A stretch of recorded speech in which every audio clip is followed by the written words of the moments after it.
I am very happy to be here with three colleagues who I've had the opportunity to work with in various capacities. To my right is Brenda Cantonese, Theater, Dance, and Performance Studies, Miriam Sass from Comparative Literature, and Terry Johnson from Bioengineering.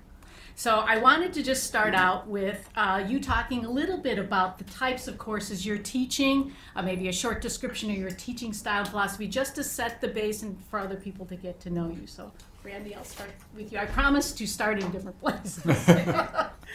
Great. So I'm actually a joint appointment in African American Studies and also in Theater, Dance, and Performance Studies.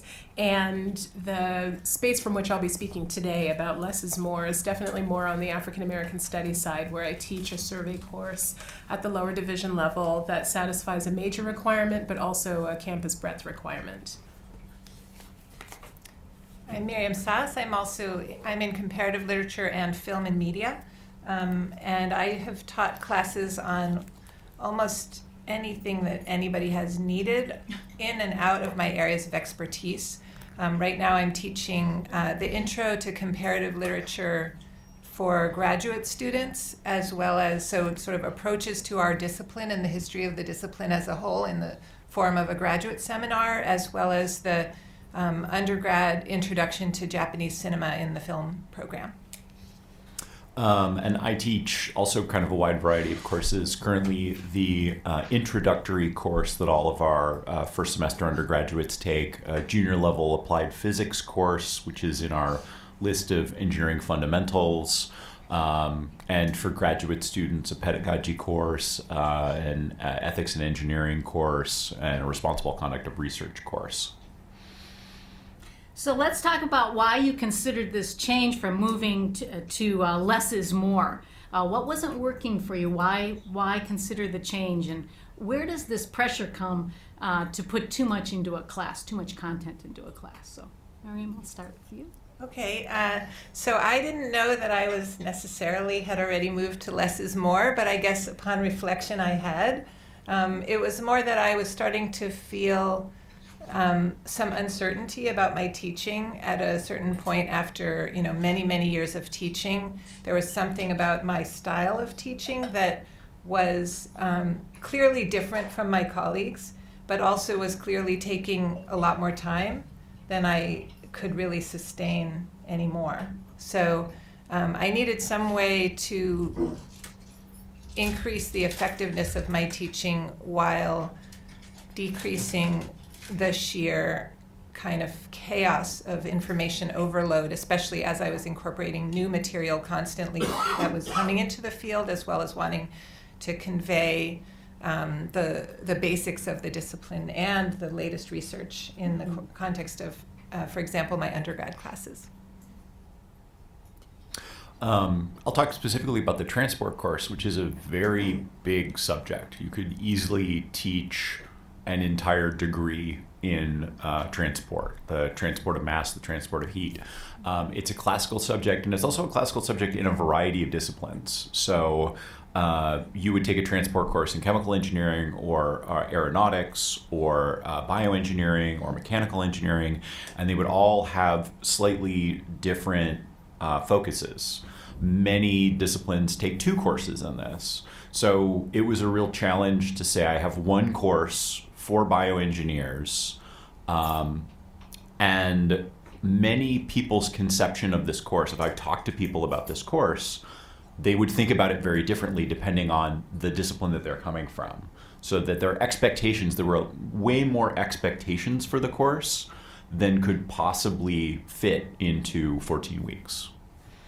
So when you talk about expectations, you mean expectations of the information that would be provided in the course. And it was because they were coming from this multiple perspectives, so they had very individualized content that they wanted?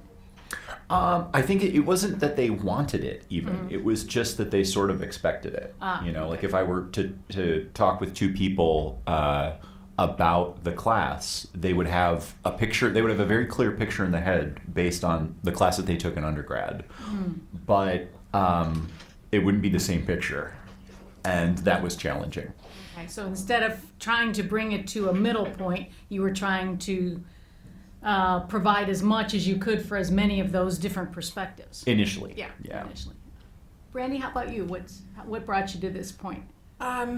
Irrational exuberance in early syllabus planning, I think. You know, for the African American Studies survey course that I teach, we're talking about hundreds of years of Black life and culture in the United States in 15 weeks, some of which is geared toward preparing people for upper division coursework within the major, but then there's a whole other population of students for whom this might be the only time they engage in the field.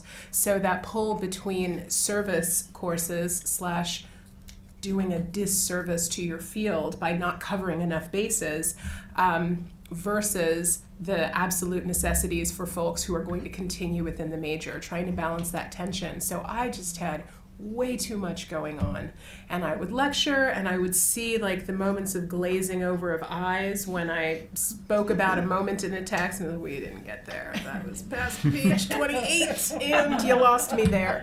So that was happening again and again, and I realized, okay, I've got to calm down. I got the feedback from my GSIs as well that they had a sense that the students were either skimming at best or just sort of throwing up their hands. It's like, I'm not up to the task of, you know, covering this much content at this pace. So I radically pivoted away from that because it was clear that I was experiencing one class in my mind and the students were experiencing a very different class in the room and in discussion section, and I needed to bring those into better harmony. Yeah. So in considering this change, now you get to the point where you've made the decision. So how did you, and it sounds like some of what you've already talked about fed into how you made the decision to go with less is more. But in particular, how did you accept the risk of doing something new? Because Miriam, in particular, you were saying what you were doing was very different from what your colleagues were doing, and you already had the risk there. How did you accept that risk of doing something new and maintaining a positive self-image throughout? And I can't say I always felt great, but I guess one other thing about the challenges of being at Berkeley, say compared to where I was before I came here, which was Harvard, the sort of way that students approach their studies and even the structure of the semester was very different. So whereas there we had a 12-week compressed semester with 2-hour graduate seminars, by the way, rather than 3, and then reading period. So it was sort of expected that you could assign a lot of reading and that people wouldn't get through it in the semester, but they would then have this like luxurious time to catch up on everything. And so it was all kind of structured around that. Also, the students there were very kind of obsessive about doing everything. Not all of them, but the majority. Here I felt that there were students who would tend to want to be motivated by the work before they would do it. So they would be willing, they were risk takers. They would be willing to rebel politically against if the first line pissed them off, they would be willing to say, I read the first line and I was so angry I didn't read another line. And that didn't used to happen at certain other places. So I had to come to a different approach of kind of sparking them to want to move through the assignments and engaging that's always true, but it was more so here because there was only a smaller fragment of the students who would just do it because the teacher said and they wanted that A. Mm-hmm. There were a larger number of students who were themselves risk takers, who were like, taking your class was already a risk. It's completely outside my area of expertise. Now show me why I should do this. Okay. So I really needed to come at them with a whole different set of abilities and skills. Part of the risk management was how you were introducing it to the students and almost inviting them in to take the same risk with you. Is that? Yeah. So we all had to learn to accept the fact that there was more to learn. Mm-hmm. And they had to be willing to speak up on a subject that they might not feel completely in mastery of. And so I sort of shifted to a more invite collaboration mode where like we're all members of this field, you are now members of this field. Mm-hmm. What does this field need? And tried to structure projects that could engage them to do things that I really thought needed to still be done. Mm-hmm. And so they felt they were kind of on my side. We were all working together towards the goal of elucidating the field. Yeah, I like that. Invite, collaborate, join in as a community of learners with the instructor still being a part of that. So. Right, and that sometimes meant sharing that I didn't know something, which in the field of Japanese cinema, especially really recent stuff, gaming and anime, they were ahead of me in terms of sheer information. And so shifting my approach to, well, this is how, you may have consumed an enormous amount of this, but how do we think critically about it? Or what do we now do with all that great information that you are storing here? Anyway, I'm talking a lot. But No. This is I was going to say, Brandy, Terry, do you want to add how you handled the risk, maybe perhaps a little differently or similarly, or? I think in the context of a larger lecture course, large in quotes compared to the sciences, but with 100, 120 students, I've maintained a fairly conventional lecture structure, and the risk wasn't on their end in terms of I'm going to ask you to do something different necessarily. It didn't feel so much like that. It really felt for me like, am I honoring the information? Am I honoring the field, particularly when you're talking about African American history? And there's so much trauma and violence and complexity in that. To feel like I was reducing their touch points in terms of important episodes or important figures in history, that for me was the huge risk. And I guess the way that I compensate rhetorically is to constantly remind the students in class that the rate at which we need to move through this material in no way reflects the actual importance of the concepts, and encouraging them to linger with things that resonate for them outside of class. So I guess the risk is hoping and assuming that they will hear that and that they will act upon it. Again, drawing them in, but in a different way. Terry? Well, I think one way to mitigate the risk in terms of specifically the curriculum was to recognize that the expectations and needs were distinct from one another. So people had a lot of expectations about the class that were not related to the actual needs. People would say, I can't believe you're not teaching blankety blank. And I'm like, yeah, do you ever use that in your classes? No, but I can't believe you're not teaching it. So to mitigate the risk a little bit, I tried to figure out what were the list of subjects that were most likely students would see after this class so that I could focus on those.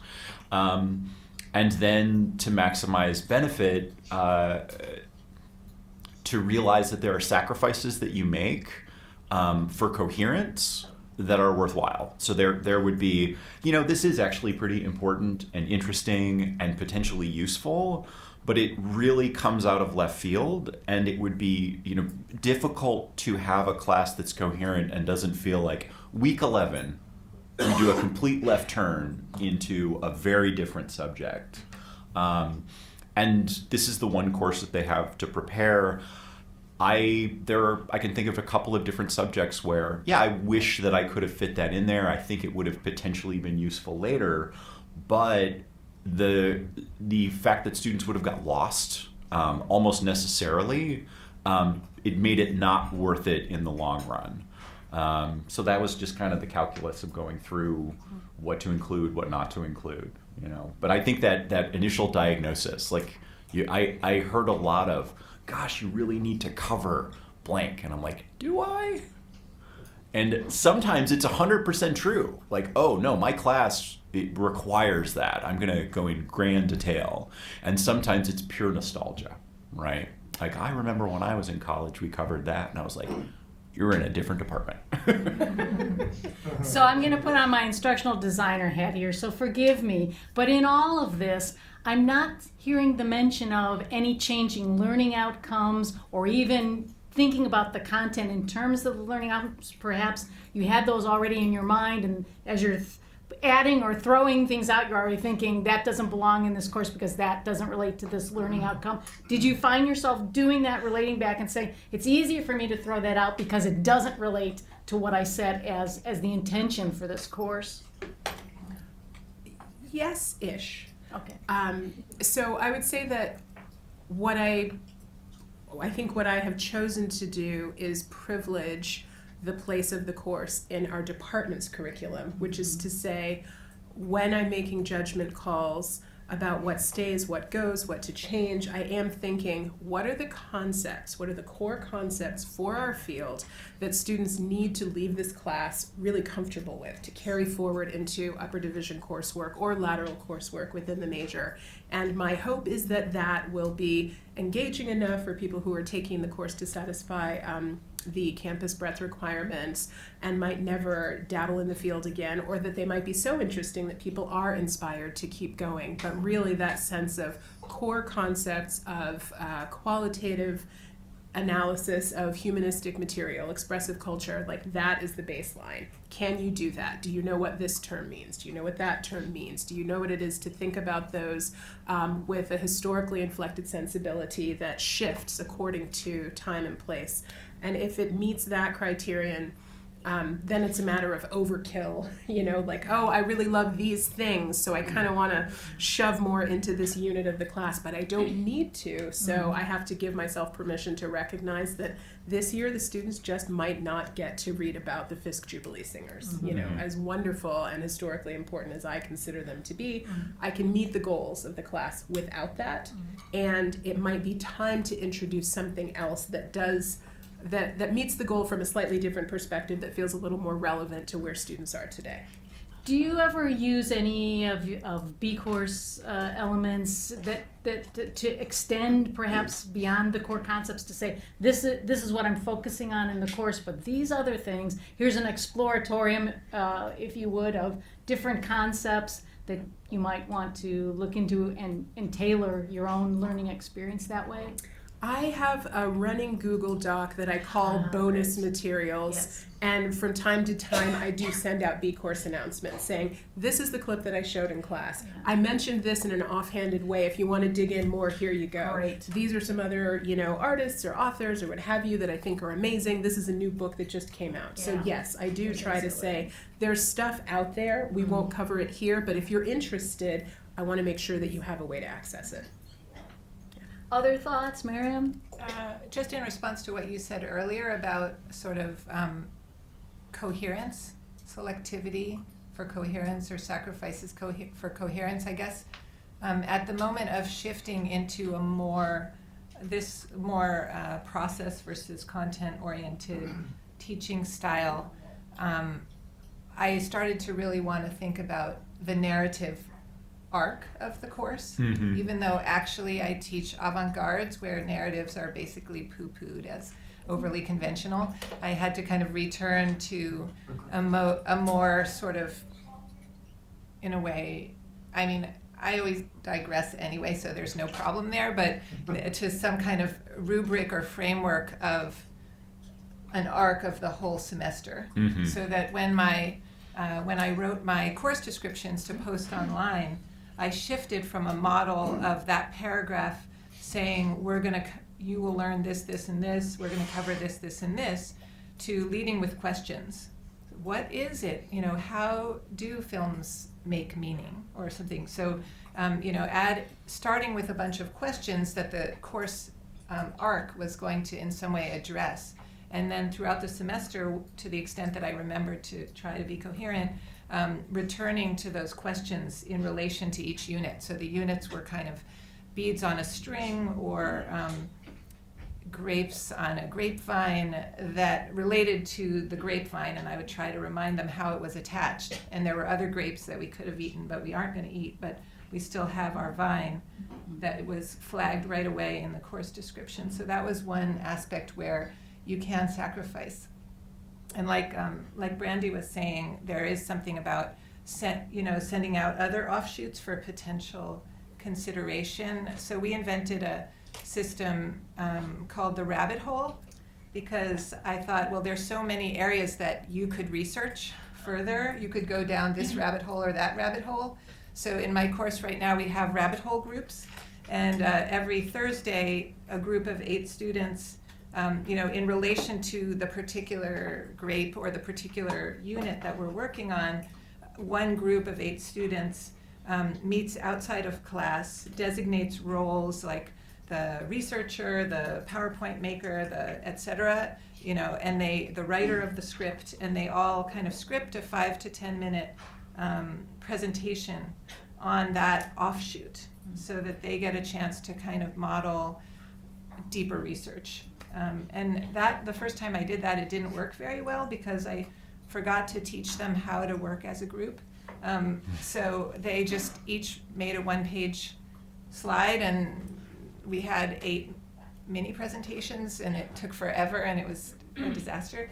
But this year I actually went through and was like, okay, what is the rubric? How do you meet with each other? How do you guys have like 5 minutes or 8 minutes or no more to present this entire thing. How are you guys gonna together come up with this and with a structure for crediting it? So that was an attempt to do something like what you're saying in, of course, a much smaller form course where it was possible to have that kind of student input.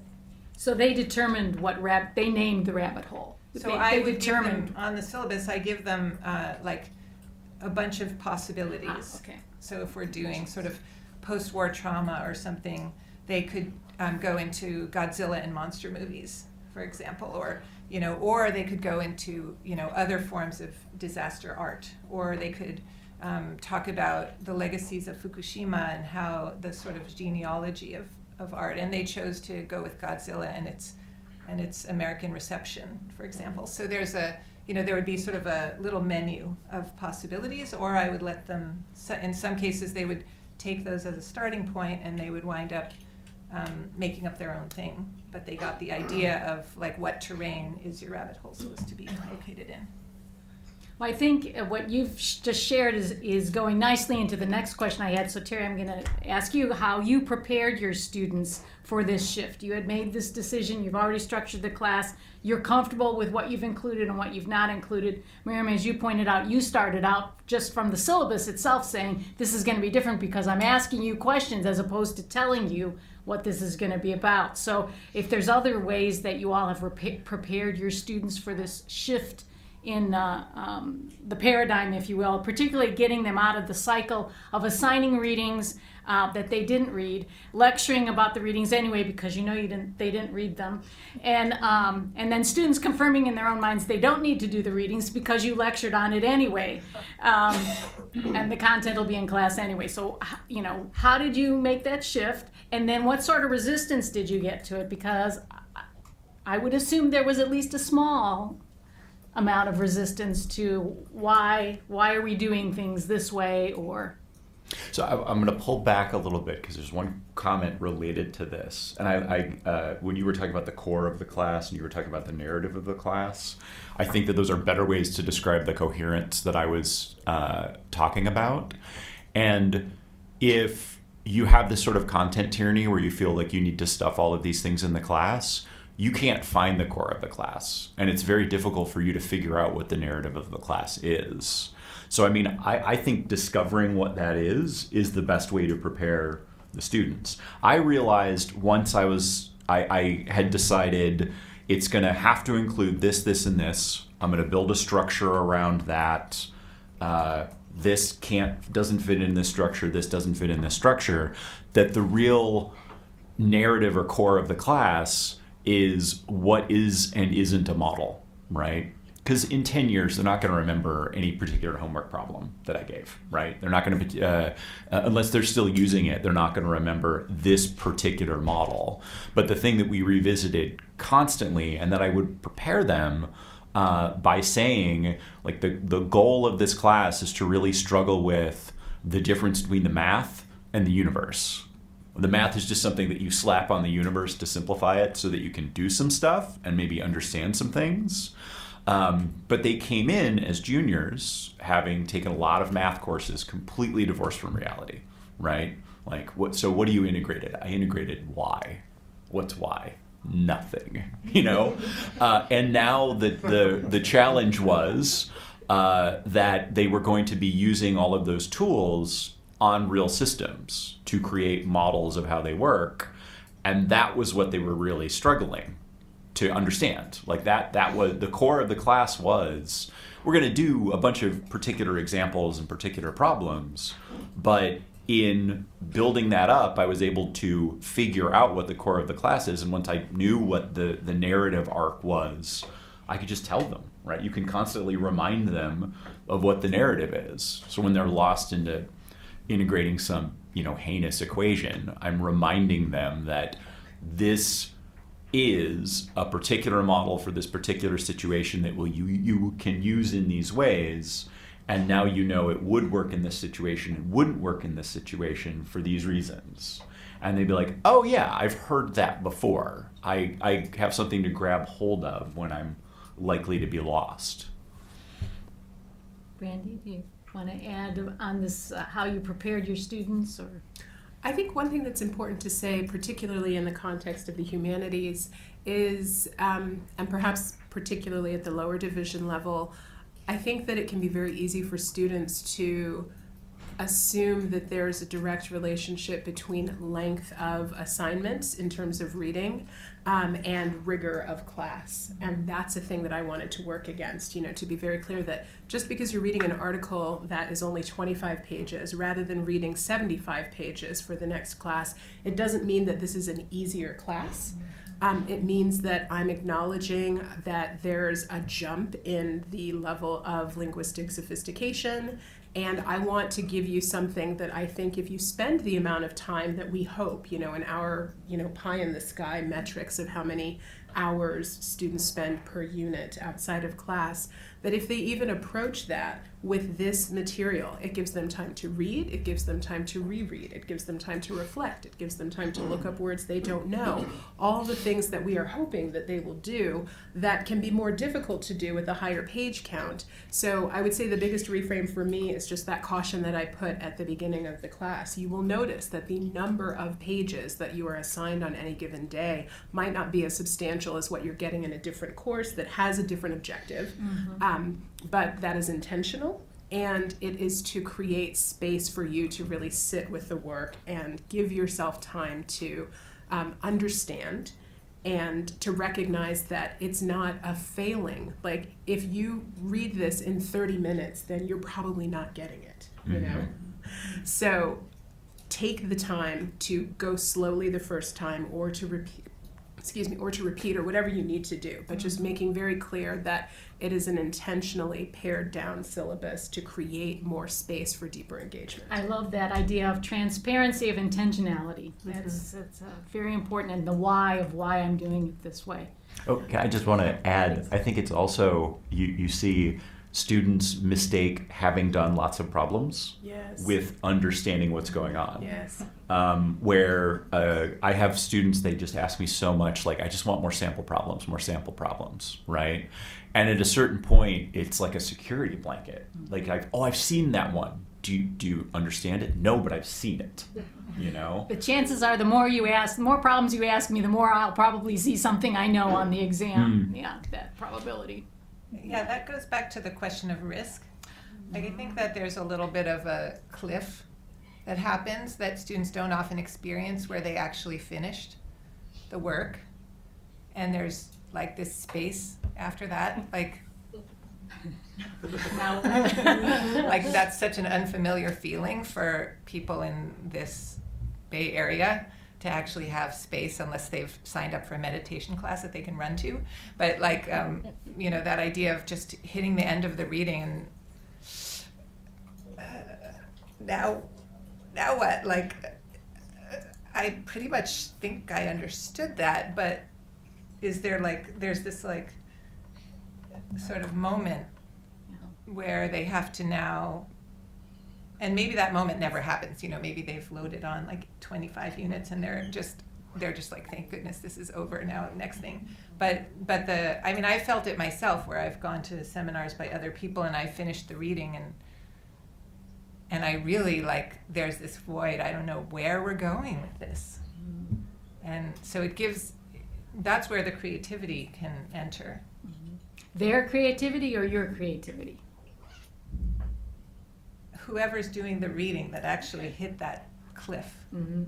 I just feel that's a cliff, and there is the option of going back and, but there's also sort of the option of scribbling a few notes or linking it to other things that they've thought before. So maybe they're they only had one problem, but all of a sudden the question, what is a model and what is not a model, like they get to, it just gels into a constellation that, in a certain way, or it relates to something totally non-course,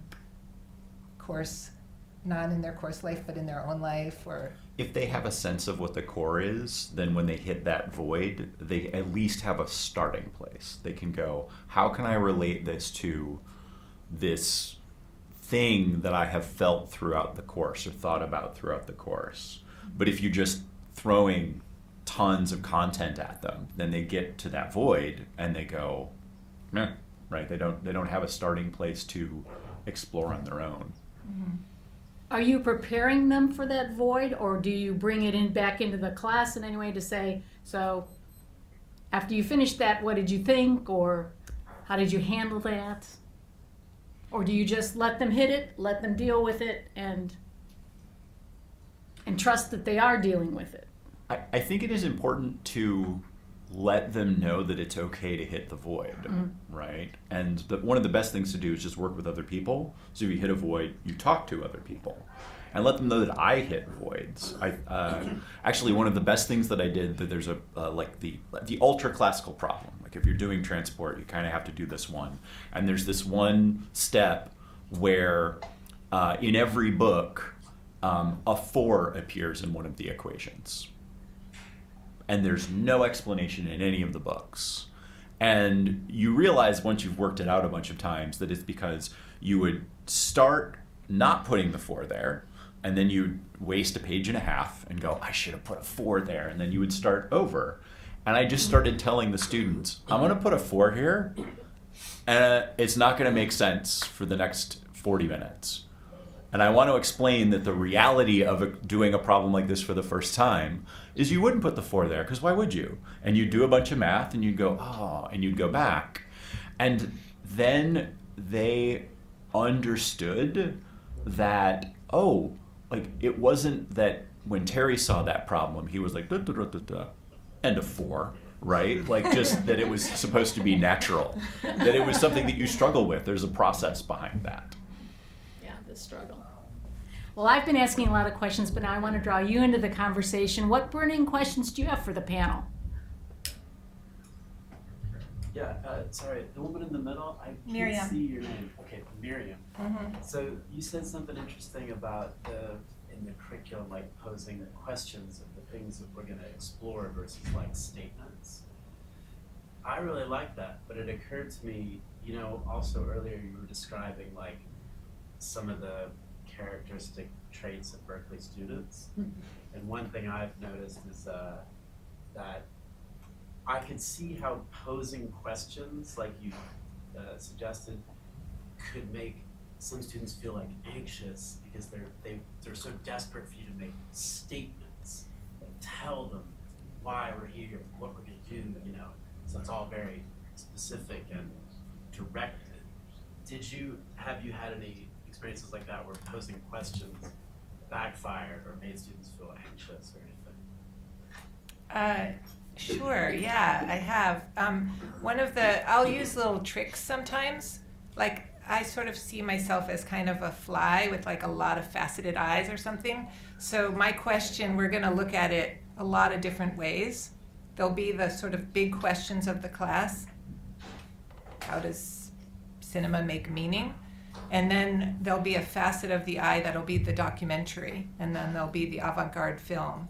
And there'll be the silent film. So we'll ask that in relation to the different units of the class, and we'll come up with different answers. But in terms of posing the questions back to the students in the micro way, sometimes I'll use little tricks, like I'll have them pair with each other. A lot of these I learned or thought about, you know, in conversation with the Center for Teaching and Learning to sort of have it be more dialogical. So I'll have them pair with someone they don't know next to them and talk about the question and then call on them for answers. Or I'll have them spend 1 minute writing down anything that comes to mind in relation to the question. And that way so that when we get to a void like that, kind of training them to grasp whatever is the first thought and then lead out from the first thought. Or another one would be the lovely trick called the muddiest point essay, where, you know, I'll give my little mini lecture about something, and they'll have been doing some reading about something, and I'll ask them to write down, like, now what do you really not understand, or what is making you anxious here, you know, so that they can give me feedback about where they stand, which helps a lot, because one of the other wacky characteristics of many Berkeley undergrad classes is that there's, and I'm sorry to say, or happy to say, I don't know, grad classes too, is that there's this unbelievable range of levels and experience, just like mind-boggling range. So what's the muddiest point for one person, often another one can actually help with. And then what's the muddiest point for one is often the muddiest point for another 5. And so then I can, and the word muddiest point definitely is a like Richard Freistadt-ism, but and maybe from before him, I don't know, but that's where I got it from. But you know, that creating sort of little mini diagnostic moments to turn those anxieties into a productive direction for me to, and leaving enough space in my temporal framework to have those. So instead of just having so much material that I have to cover that I don't have time to listen to, you know, you annoying people that are like sitting there, you know, letting them help lead me forward into what is actually useful, kind of compressing the informational piece in order to do little tests and little, I don't know, and like freedoms of, like, for this person, this is the point that actually, this is the way the question takes them, or this is how it relates to their life, or this is the film they just saw yesterday that or the public event in, you know, in America that actually makes them realize that this question is very, very real. Giving some space for those things. Could I just ask a follow-up question? So if you have them write in class, right, if this is in class, they just write, they don't hand in their That's always a decision, you know. I do have a lot of writing intensiveness, like I have a lot of forum posts and stuff, but yeah, I would say at every moment I decide if I want to see them or not. And sometimes I'll collect them depending on how big of a class it is, because I just want to see them. Sometimes we'll do like a muddiest point essay where I'll collect them, and then we'll do a little lottery, and someone pulls one out and we read that person's one. But often they're just writing in order to anchor something in their own minds. So it is possible to have them write something in class and not hand it in. I'd love to hear a bit more from the panel, if I could, about how you feel student expectations in the classroom have changed.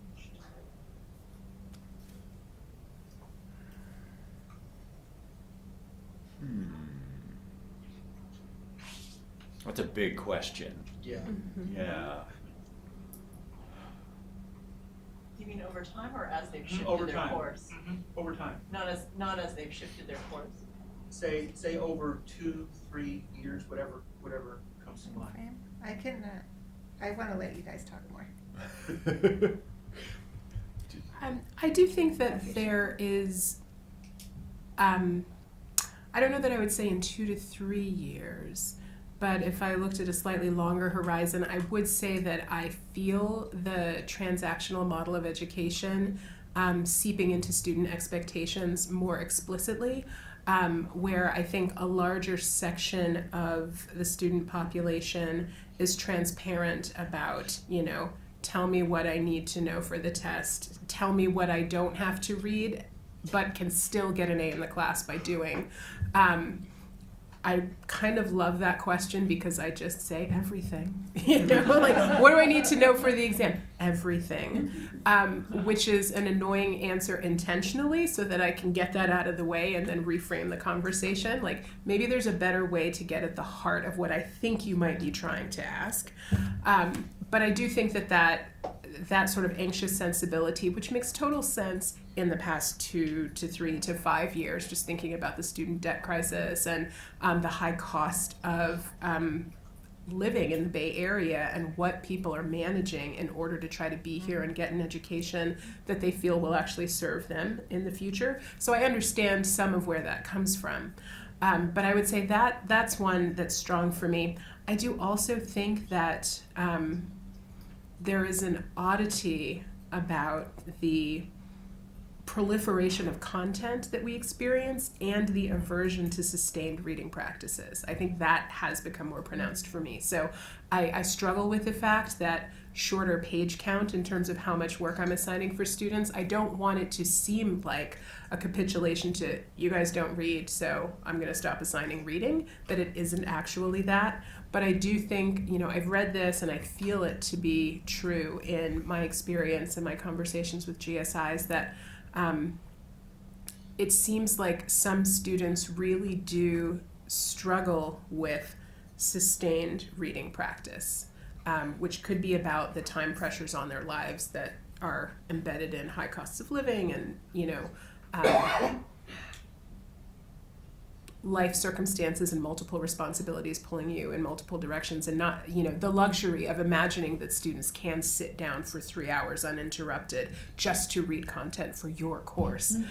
So thinking of that as the model toward which I'm assigning material with which they are supposed to engage, I think is a challenge I haven't fully reconciled myself to, because I am still hoping, like, oh, if you have those 2 hours and you only have to read, 25 to 35 pages rather than 125, you'll just read those fewer pages so much better. And that's often not the reality. It's that, whoa, all right, I got through that quickly, I can move on to the next thing. I can follow up with a question about that. So are you doing specific things in class to kind of reinforce those practices that you're talking about, that reframing around deeper engagement and reflection? Like, are there things that you do either in class or through your assessments to kind of mark that?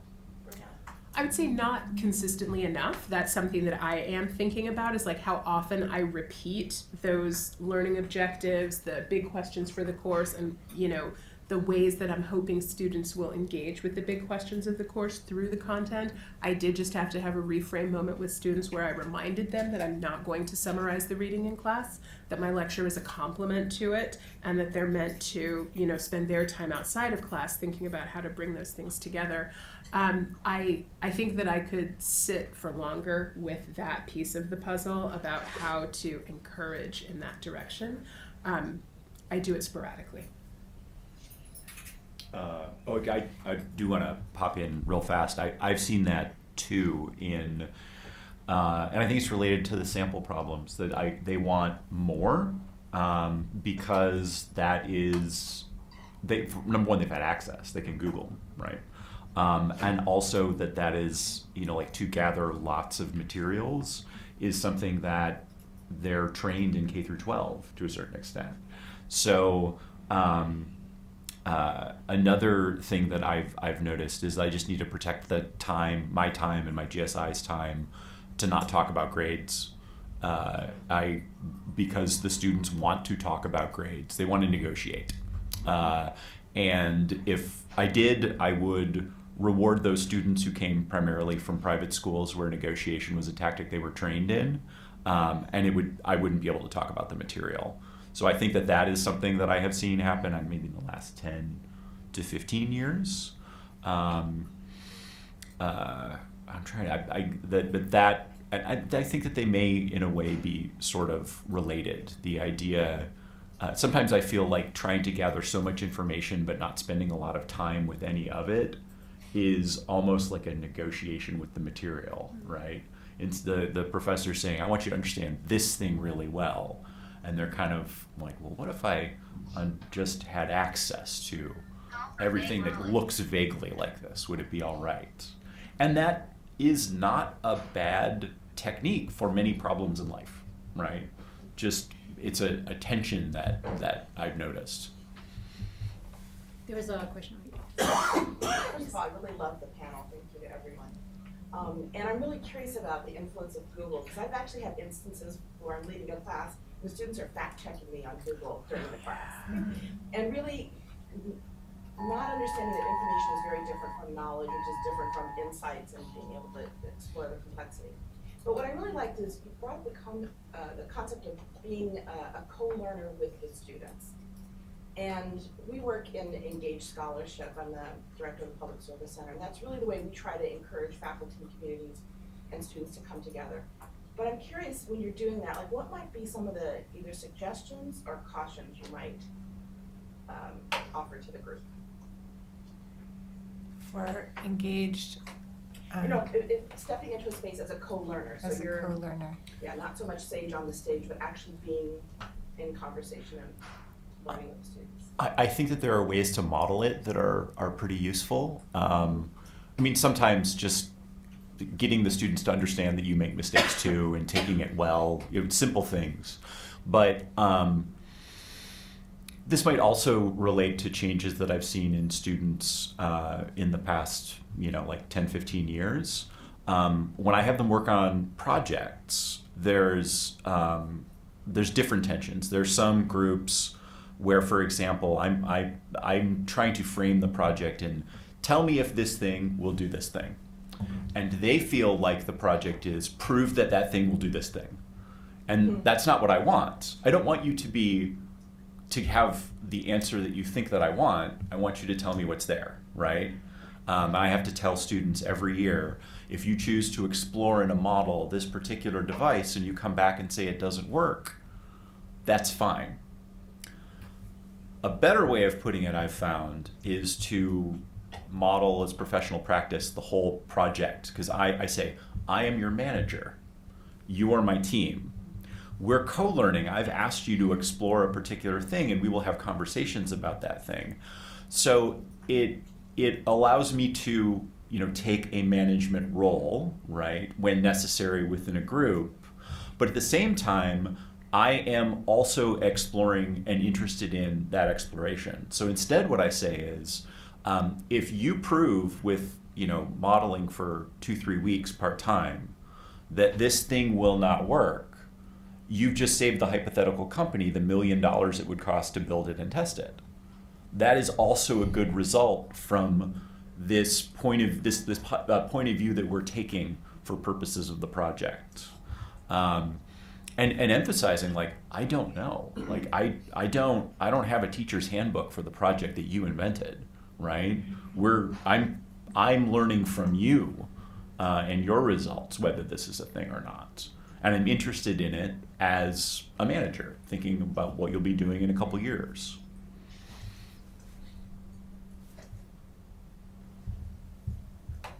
Other questions?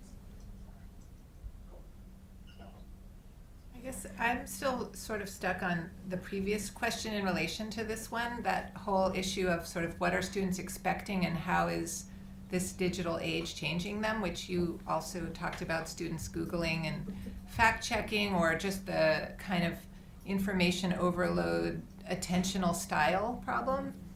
And I feel like that's a really interesting question, and maybe this model point connects to it in the sense that, let's say we're talking about a methodology. What are the possibilities and limits of looking at things through this methodology, whether it's like in your field or in your field, like teaching them a how and a process, focusing on that process and discussing, having meta discussions about the process, kind of becomes the, and maybe this creates more engaged learning, I don't know, but in any case, it's something that's much more useful. And it reminded me of sort of, how are the students' expectations changing, what's changing? I remember, like, even 20 years ago, this was already true, like not 3 years ago, but students coming in from Europe were very much expecting content delivery. So we'd be in a seminar, we'd be sitting in a nice little circle, and they'd be awesome at presenting content for their presentations, more content, per minute, like than the American students tended to present. But they also were irritated with me for not talking the whole time. Like, I mean, it's not that I didn't talk the whole time, it's that I didn't talk the whole time. And there was a lot of time that the other people were talking. And so they had a kind of value hierarchy in their minds, which I have not been able to overcome even today with European students, which is sort of like, your talking is worth more than these people's talking, and your talking based on experience is worth more than these people's talking, which is based on basically questions and unfounded assumptions. And so maybe this goes back to the sort of self-esteem problem that you talked about, like, how can I sort of feel okay about a method in which literally time is taken up in class by sort of mistakes and roads that aren't really worth following. And I had to kind of come around to realizing that process orientation was fine for me. As you know, if they really wanted the other thing, there are professors that do it the other way, and they're wonderful, you know, that they've got like a spiel that's the same, you know, every year you go, it's a wonderful spiel. And as our lovely dean, Tony Cascardi, said, like, for you as a listener, it's the first time you're hearing it, you know. So I've been to comedians, I've been to theater, where there's something incredibly wonderful about an already completely prepared, wrapped up, tight, locked presentation. I enjoy them. I mean, I remember my disappointment when I went to hear a certain poet, an amazing poet, for the second time, and it was the same thing, you know, and I was like, oh, I thought she was just making that up now. Like, it was the most best made up spontaneous thing I ever heard, and here it is again. But anyway. Occasionally I'll have a former student as a GSI, and they'll come up to me and go, "You do tell those jokes every year." Yeah, I need more repertoire. Maybe you could give me some. But yeah, so like I had to kind of come around to being okay with that as a style. Like that is the style that I was given by the universe to be my style. And those are the strengths that I have, like listening, synthesizing, and giving back. I could take a stone, like a comment that is given by a stone, that there is like nothing whatsoever alive in it, and I could turn it into a really great, you know, point of departure for something. So that's what I know how to do. I don't actually know how to write scripts and read them over and over. There might be somebody that knows that better that could teach it to me. Theater person. Yeah. I think that the co-learning question, I'm just puttering down my own little thoughts about this. I think that it is that different content, obviously, and course structures and learning outcomes dictate how one tries to engage with that in the most productive way. I find the co-learning, the explicit co-learning framework so easy in the context of a graduate seminar. I think I tend to be like you, where it's like we all bring, depth of expertise that is unique, and let's just, put it in this bowl together and really learn from one another. And that was what I experienced as a graduate student, that I learned as much from my colleagues as I did from my professors, and I valued that. And so I try to create spaces in which the same thing can happen. I think that even in the less is more universe, when I am doing a large format lecture course, I do feel a certain temporal pressure to not try to replicate that experience in the context of a lecture hall. And I think that if I reflect on I don't want to be sage on the stage, but probably that's more of a default in the lecture hall. As much as I read all the essays about stop lecturing and just make it, a nonstop, think, pair, share bonanza. Like, I'm not the person to create that as the way that my lecture is going to unfold. But what I do try to do is get, beautiful, luscious, thoughtful, insightful comments and some stones along the way, in terms of asking questions of the students and always hoping to be surprised by an answer. Like there are some that I can predict. Like if I put this question out there, I bet some people are going to think in this direction and that direction. And then I'm always hoping, you know, is there anybody else who's got a different perspective on this or is looking at this from a different way? So that I can get those moments of being like, wow, I've never heard that before, or whoa, that really changes how I think. I was expecting to hear this, and I'm so glad that you brought that instead. So I try to do a bit of that and like share my moments of surprise or frustration with the content to show that, you know, I too am actively processing and I don't have a predetermined response to the content. I would say that's probably as effective as I currently am in modeling a kind of co-learning in the space of a lecture class.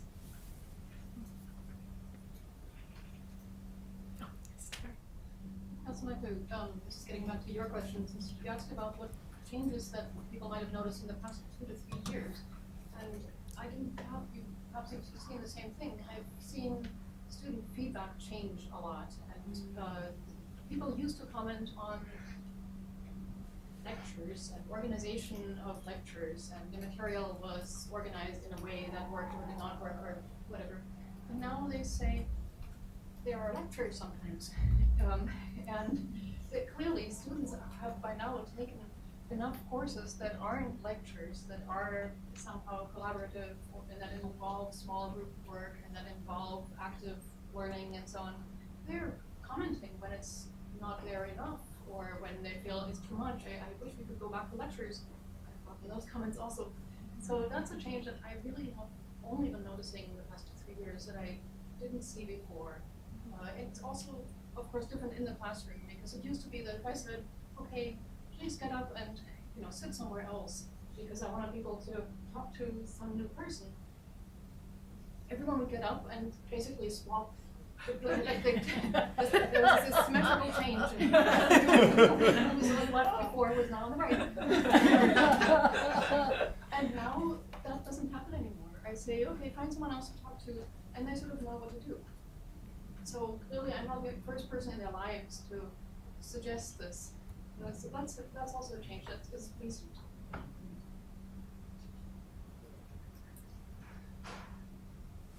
Well, you did bring up that interesting point about evaluations, and I was just going to add on to that. How have evaluations changed, or what do students say about this, perhaps, in the evaluations?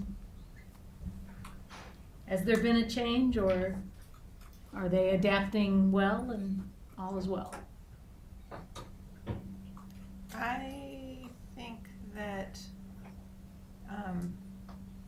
evaluations are challenging because because as a kind of A student always, like I wasn't used to getting any negative feedback of any kind.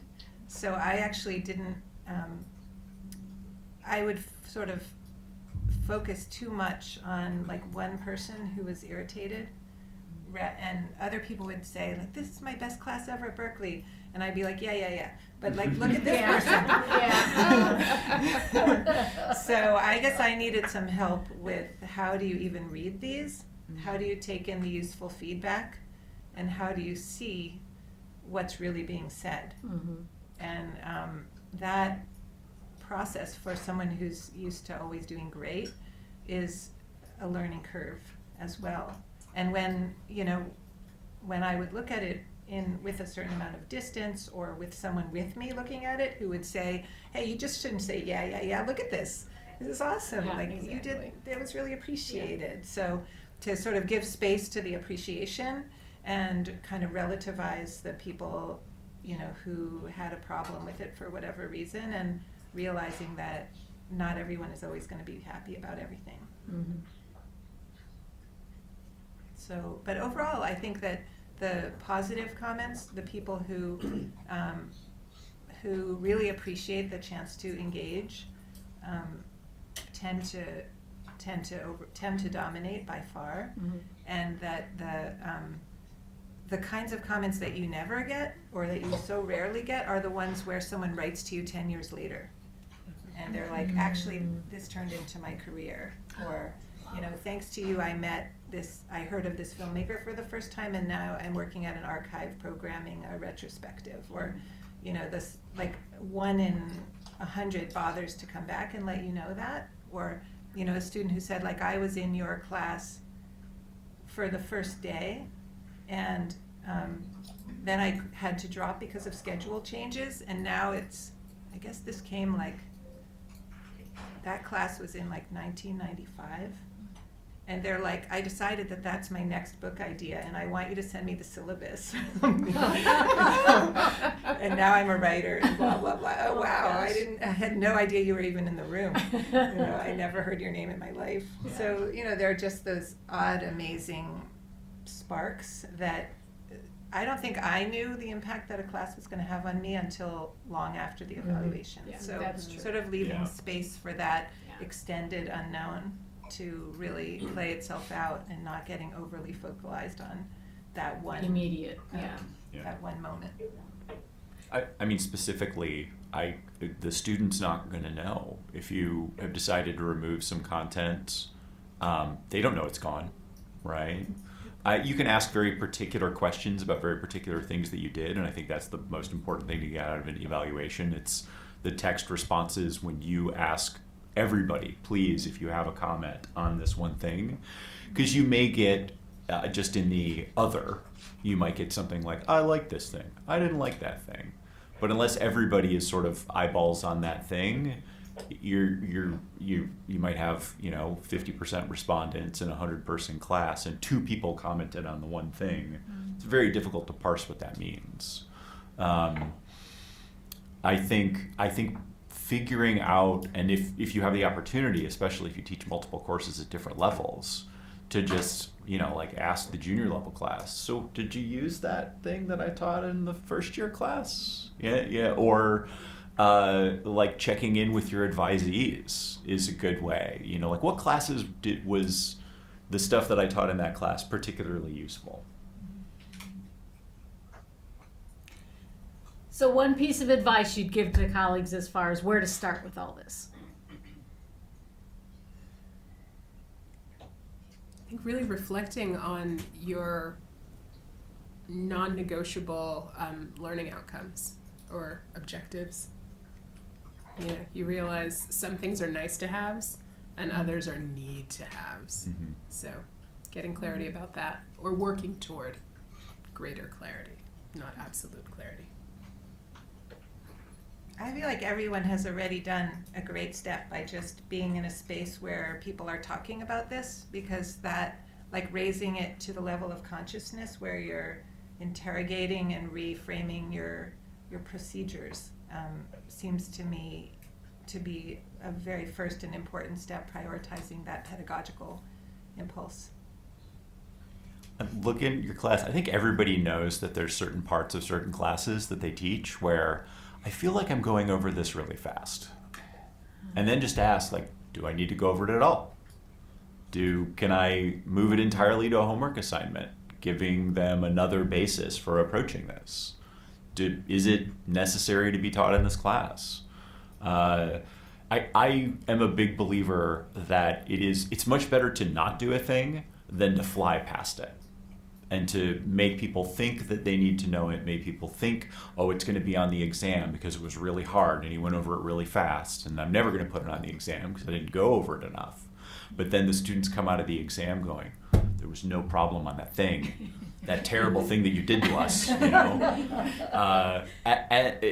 the experience in general, the clarity, how they feel about how things are going, how they feel about their being evaluated, they lose brushing past something and they gain all these other things. So do you need that thing that you go past too quickly? And Jean, I'm going to ask you a procedural question. This was to end about 1:30, is that? Yeah, we sort of advertised till 2. I think we can either end and go into informal conversation, or because this is a dialogue, I'm personally curious if anyone came with a specific question or has something to offer, in terms of something they've shifted that is working really well that they're happy with. But, we can go either way. Well, I I don't know if this counts as a specific question, but I came in hoping to get very specific examples of things that worked well. Because I feel like I could use more ideas. There are some things that I know, oh, last time it really did spark a discussion and people responded to each other and they learned something and so on. And this other time that really didn't happen. Or some classroom activity, some, more variations of, okay, think about that for a bit and then do something. The more specific, the better in a ways. I would love to hear examples. Do you know the fishbowl technique? Not by that name at any rate. What is the fishbowl? The fishbowl is where you set up a debate. Like at the beginning of my anime class, we'll have a debate that's like, is this even worth studying or not? It's just trash. Isn't it just trash? And we'll get, 2 or 3 people in the front of the room on each side. So the fishbowl is like in the center of the room or in the front. There will be a couple of people in chairs that are assigned a position that's pretty diametrically opposed. That in a way, neither position is true, but each has a grain of truth. So you get like 3 volunteers or 2 volunteers to be in the fishbowl in the middle. And the reason it's a fishbowl is because it's surrounded, or in the lecture hall, they're just sitting in the seats by others who are watching this debate. And everybody who sits in the hot seat has to make one comment, at least one comment before they're tapped out. So everyone who's watching, like if we were doing this, maybe you two would be on the side of participatory learning is a good idea, and we would say, actually, we just need to get that content across. It's really important. And then after each one of us had spoken, any one of you could come and take our place. You tap people out. So then all the students have a chance to come and sit on either side. And so there's this sort of ongoing debate with different players where the students get engaged in debating it. It almost always works pretty well because they always kind of want to say something, but they often don't have more than 1 or 2 things to say. And somebody's always really funny and kind of a performer too. So it's a way of opening up the content of a particular moment for, say, 20 minutes. And then you ask all the other people who are listening to write down, like we could do that right now. Like everybody could pull out a piece of paper right now and think of what is your one takeaway from this fishbowl debate, so that they can't just sort of sit back and like do their Facebook or whatever. They're supposed to be engaged both as a potential participant and as someone who's getting something out of it. Is that a good specific example? Yes, thank you. Keep them coming. Center for Teaching and Learning's website has resources, right, too, and Rita is also available for consultations for specific things. Mm-hmm. You've heard of that, right? Yes. Yes. Does it come from your website? Or It is actually there- comes, there are others who create these things. I see. Yeah. Anyone else have a burning question or something they wanted to offer? Or comment? I mean, maybe more of a comment. This was very helpful in many ways, but when you teach a language class, it's probably a little bit more anchored in a sort of set curriculum, maybe more of a STEM type class in a way. But what we've experienced in the Scandinavian department over the last 10 years is that our beginning language classes are predominantly taken by, what you had such a nice term for it, the ones that just show up once and you never see them again, right? I mean, they're not becoming majors, and so they come also with very, I don't know, I've just had to probably half the amount of language that I can teach them in a semester now because of this. So that's a little bit of a different, it's not so much the structure I do it or the different techniques that I use it, it's simply basically the material. If it was X before, it would be X divided by 2 now. And I'm wondering if other Is that people because they don't want to put in as much time on homework, or? want? No, it's not so much that. I mean, they simply don't get it.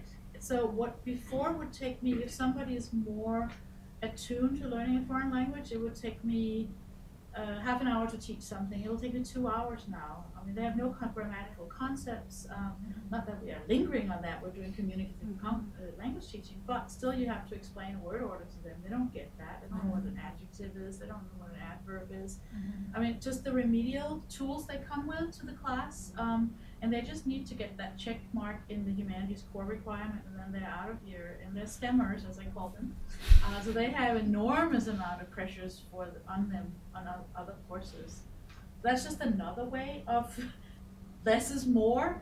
So then I basically decided that instead of trying to cram down these, let's say that 5 chapters has to be covered every fall semester, I'm doing basically 2 now, but they actually can say something in the end, and maybe 2 or 3 of them in each class is gonna study abroad, so maybe they can at least use that for something. So I don't feel it's really capitulating. I feel it's more that I'm really looking at the reality of them, and like you say, they have all these stressors on them from everywhere.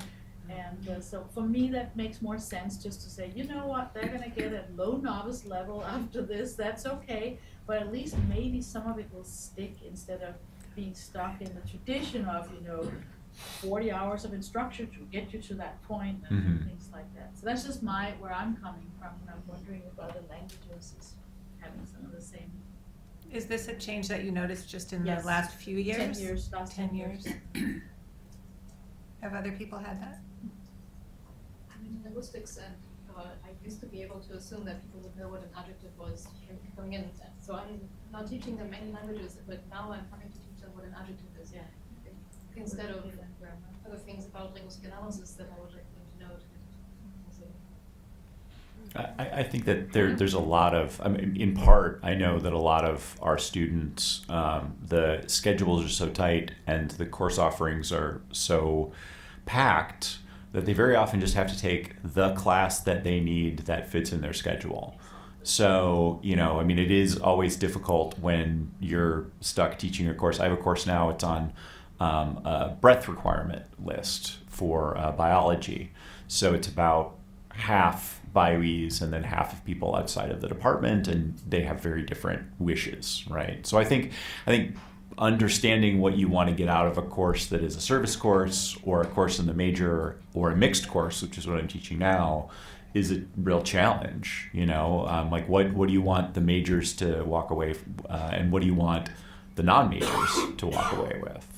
And that's a balance, right? I mean, we it's impractical and also selfish. If we're only going to teach our students, right? We're only going to think of our students' needs. But then again, like it also means that you have to maybe not do certain things that are not appropriate for people outside of the major. I remember Katarzyna Zacha, who teaches in Polish language.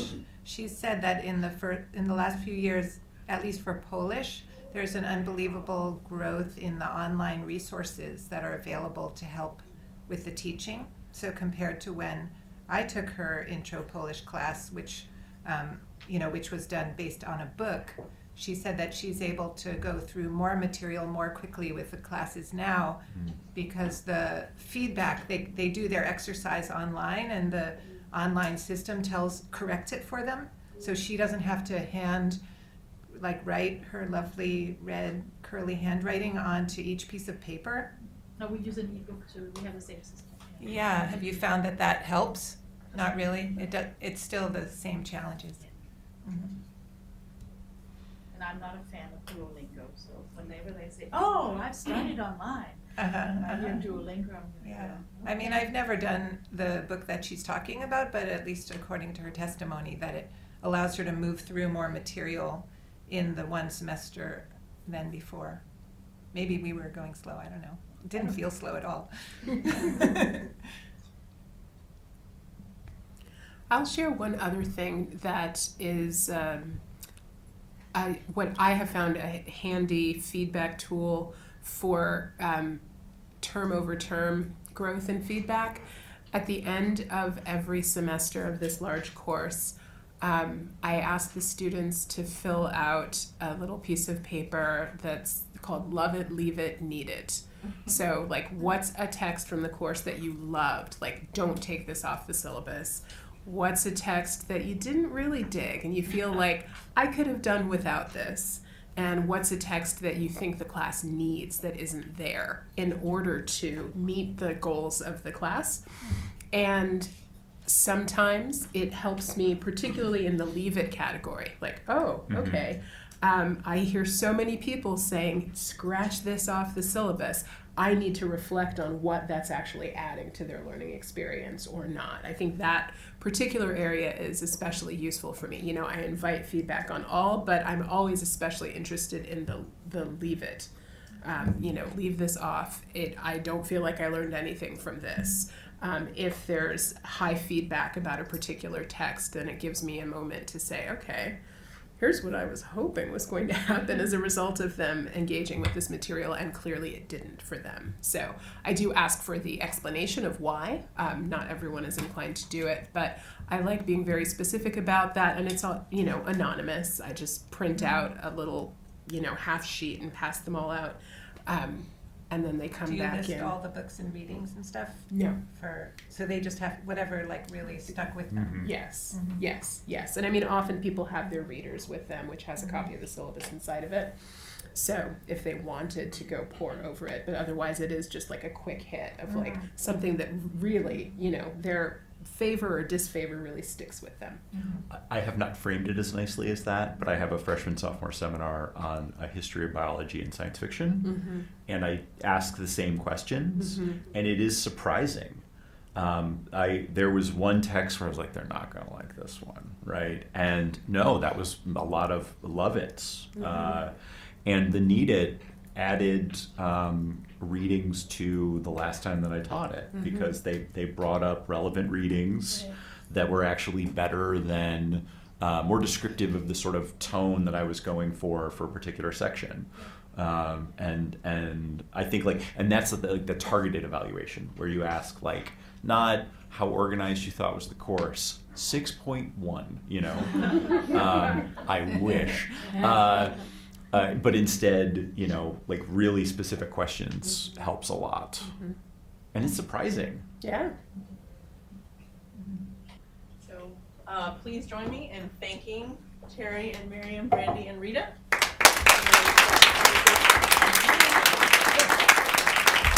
More food, and I guess you can come talk to people individually. Thank you for coming. Thank you for coming. Thank you.